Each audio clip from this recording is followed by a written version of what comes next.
Halo teman-teman, perkenalkan kami dari kelas ST04 kelompok B, Sub B1 yang beranggotakan saya Nabala Syafiq Anwar dengan NIM B040123114.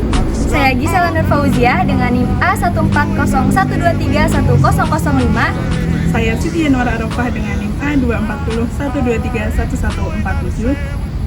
Kalian pernah nggak sih membeli atau mendapatkan hasil panen buah yang belum matang? Jika pernah, apakah tindakan kalian terhadap buah tersebut? Apakah menunggunya selama berminggu-minggu? Jangan khawatir teman-teman. Pada praktikum mandiri kali ini kami akan menjelaskan tentang Pemeraman buah. dengan tujuan Yang pertama, mengetahui dapat atau tidak terjadinya pematangan buah secara alami. Yang kedua, mengetahui dapat atau tidak terjadinya pematangan buah dengan bantuan karbit. dan yang ketiga, membandingkan kecepatan proses pematangan buah secara alami dan dengan pematangan karbit. Alat dan bahan. Yang pertama, alat. Ada wadah tertutup, kertas, tisu, dan juga bolpen. Yang kedua, ada bahan. Yang pertama, pisang mentah, dan yang kedua, karbit. Prosedur praktikum yang pertama, siapkan dua wadah tertutup, lalu buka tutupnya. Lalu siapkan dua buah kertas sebagai alas pada masing-masing wadah. Lalu masukkan dua buah pisang pada masing-masing wadah. Lalu siapkan karbit, lalu bungkus dengan tisu. Usahakan karbit tidak sentuh dengan langsung dengan pisang. Lalu bungkus pisang pada wadah yang bersama dengan karbit. Lalu tutup masing-masing wadah. Pada masing-masing wadah beri penanda. Yang pertama wadah kertas, tidak menghasil dua wadah. Usahakan tutup dengan rapat dari wadah. Setelah diberi tanda, diamkan selama 2-3 hari, lalu amati perubahannya perharinya. Berikut data hasil praktikum kami. Terlihat bahwasannya pisang sebagai kontrol dan etilen atau karbit sebagai katalisnya. Pada tabel 2, terlihat lebih cepat proses pematangan buahnya daripada tabel 1, karena tabel 2 dibantu oleh karbit. Dan mengapa hal ini terjadi?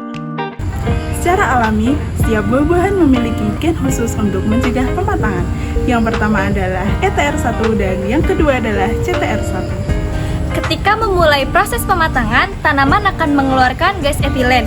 Dan gas etilen inilah sebagai sinyal pertama dimulainya proses pematangan buah. Kemudian, dengan adanya gen CTR1 dan ETR1 akan nonaktif karena fungsi dari kedua gen tersebut adalah mencegah proses pematangan buah. Di dalam proses pematangan buah secara umum, diproduksinya hormon dan enzim. Yang pertama ada amilase yang mengubah serat menjadi gula yang menyebabkan buah tersebut menjadi manis. Yang kedua ada pektinase yang mengubah tekstur buah yang asalnya keras menjadi empuk.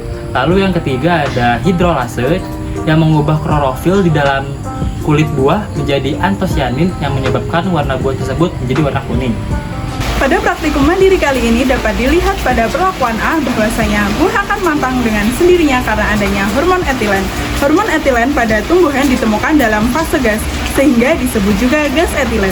Gas etilen tidak berwarna dan mudah menguap. Dengan demikian, warna buah yang sebelumnya banyak mengandung klorofil hijau berubah menjadi jingga atau merah. Pada percobaan B, salah satu sifat dari karbit yaitu bereaksi ekstrim dengan air atau uap sehingga menyebabkan panas. Saat reaksi dengan air atau uap ini akan dihasilkan senyawa kimia yaitu asetilen yang merupakan agen pematangan buah. Seluruh prosesnya hampir sama dengan perlakuan A, kecuali agen pematangan buahnya bukan etilen, melainkan asetilen. Jadi, keberadaan asetilen di udara akan direspon oleh buah-buahan, kemudian sel-sel pada buah memasuki fase pematangan buah. Asetilen dari karbit dapat mempercepat proses pematangan buah daripada etilen yang dihasilkan buah secara alami. Maka dari itu, proses percobaan B lebih cepat dibanding proses percobaan A. Tetapi terdapat beberapa studi yang menjelaskan bahwa pematangan buah dengan menggunakan karbit akan menimbulkan banyak efek samping. Di antaranya adalah pusing, diare, dan gejala lainnya. Maka dari itu, kita harus dapat mengelolanya dengan baik. Terima kasih. Dadah teman-teman.